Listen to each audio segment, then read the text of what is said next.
Our new house was finally finished, and I was so excited that our new life was about to begin. But then my in-laws suddenly showed up. "We're going to live here now, so you need to move your parents out," they said. I was shocked and didn't understand what was happening, so I turned to my husband for help. He sighed and said, "This is how it is. You need to tell your mom and dad." Then my in-laws started moving their things into our house, excited to see the place. I coldly asked, "Do you know whose house this is?" "My name is Sarah, and I'm 35 years old. I work in an office, and my husband, Jack, and I have been married for 3 years. We don't have kids yet, but we're happy together. But lately, I've been worried about my parents because they're getting older and their health is getting worse. So I decided to talk to Jack about the possibility of living with them." Jack said, "I don't mind living with your parents. It will be good for both of you." "Thank you, Jack. I'm so glad I married such a kind person." We planned to move in with my parents, but there was a problem. My parents lived far from the city, and it would be hard for both of us to work from there. Plus, our apartment was too small for 4 adults, and we didn't even have space for a baby if we had one. I came up with an idea. "What if we build a new house?" Jack's face lit up. "I like that idea. Let's build a house where everyone can live comfortably." He agreed, and we quickly started planning to build a new home. When I told my parents, they felt bad at first, but when I explained we were thinking about the future, like when we have kids, they understood. It made me happy to see them supportive. Jack and I met with a real estate agent to discuss the details. We wanted to find a place close to a hospital for my parents and near a train station for us. We thought about how many floors the house should have and how big it should be. I asked my parents for their opinions, but they were just happy to live with us and left it to me. Jack, however, had many ideas and was very involved, which helped a lot. Every time we agreed on something, I got more excited, knowing we were getting closer to our dream house. After a lot of planning and research, we finally hired a contractor and were ready to start building. Building the house was a lot of work, and because we were both working, it took a long time. We were exhausted, but happy. The house layout was exactly what we wanted, and it felt like a big achievement after all the effort. But even though it was taking a while, we were still excited and looked forward to the day it was finished. Then my in-laws found out we were building a house, and they started calling me all the time. "Sarah, we're coming to visit. I heard you're building a house." "Yes, that's right. It should be ready by the end of the year." "That's wonderful. Tom is doing great. Why don't you come by sometime, and we can talk more?" My husband and I went to visit them for the weekend. When we got there, they greeted us with big smiles. "Congratulations on your new house. Isn't it exciting to build a home?" My father-in-law said, smiling as if it was his own. "Yes, I'm really looking forward to it. I want everything to be perfect, but I also want to move in as soon as possible. It's been a busy time," I replied. We talked excitedly about the house. "Oh, I want to see the floor plan," my mother-in-law said. Jack showed her the pictures on his phone. "Wow, this house is huge. There's plenty of room for everyone," she said.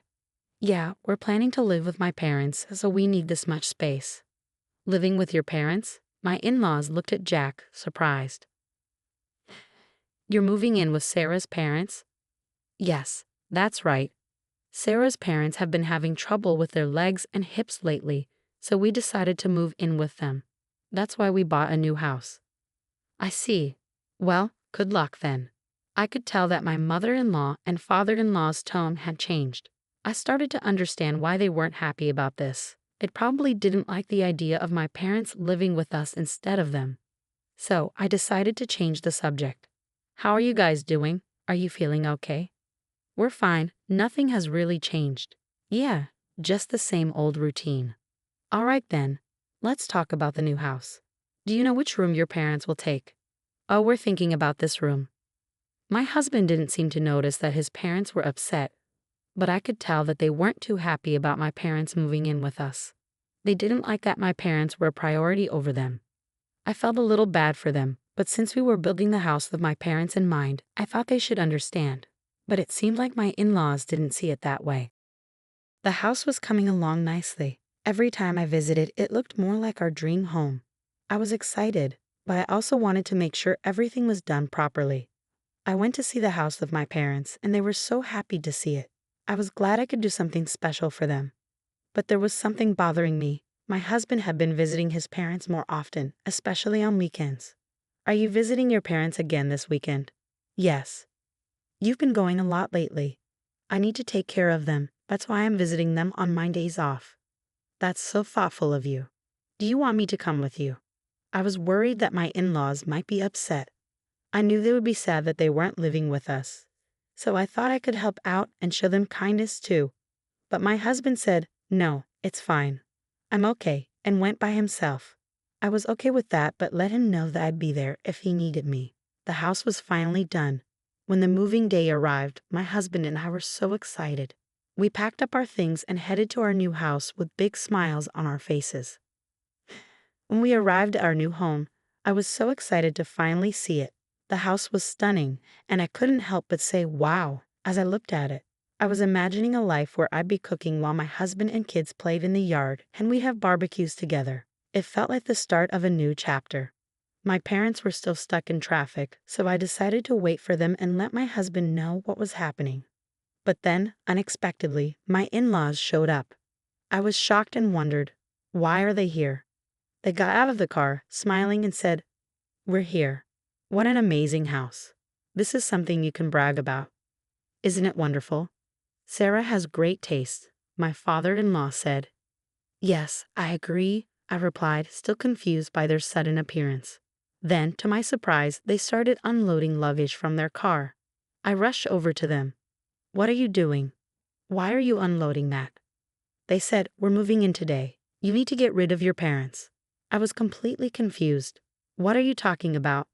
My mother-in-law sighed and explained.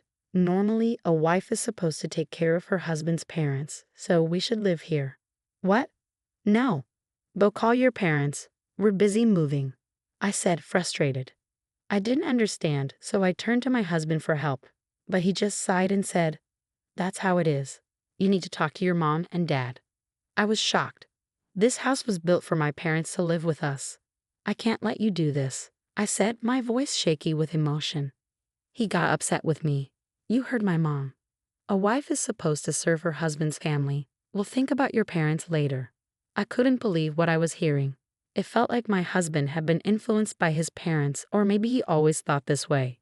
You two need to take your stuff out of here, I snapped. My mother-in-law and father-in-law ignored me and started going through the house as if it were theirs. They were admiring the place with big smiles, and I said coldly, do you know whose house this is?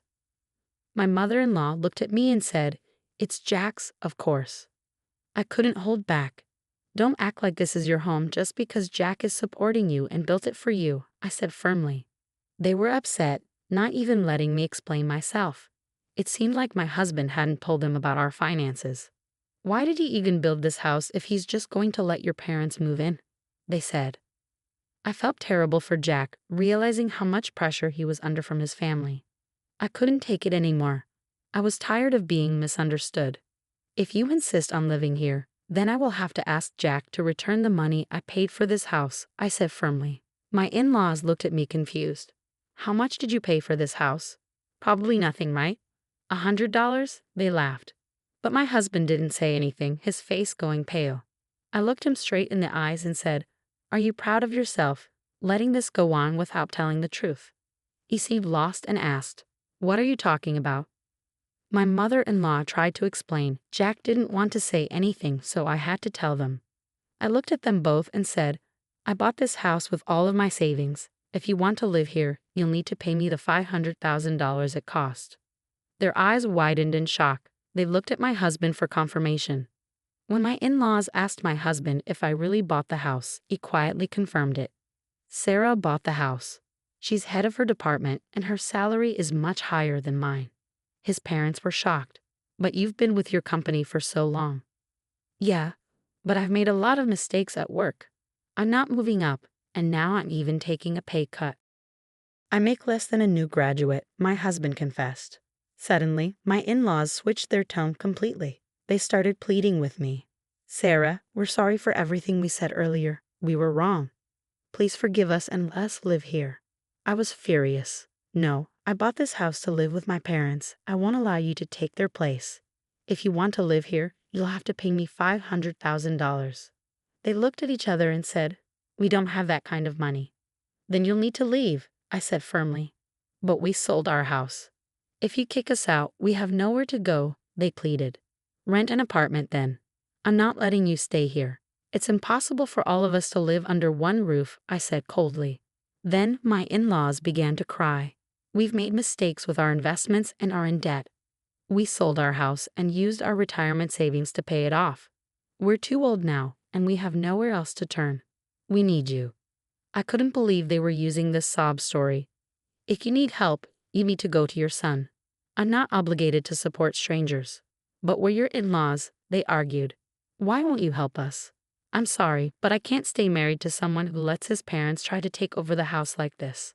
"I'm divorcing Jack," I said. Jack panicked. "You can't divorce me," he pleaded. "I want you out of the house now," I replied, standing firm. When he realized I was serious, he started to panic even more.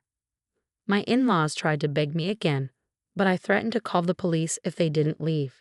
They quickly ran out. Jack stayed calm but sad. "I'm still your husband. I have the right to stay here. If you stay, I'll sue you and have you kicked out," I told him, and he quickly left with his belongings. If his workplace found out about the lawsuit, he would be fired, and he knew that. So he left in a hurry. When my parents arrived, they were shocked to find my husband gone. I explained what had happened, and they were grateful for my decision. They thanked me for standing up for them. It was a relief to have taken control of the situation.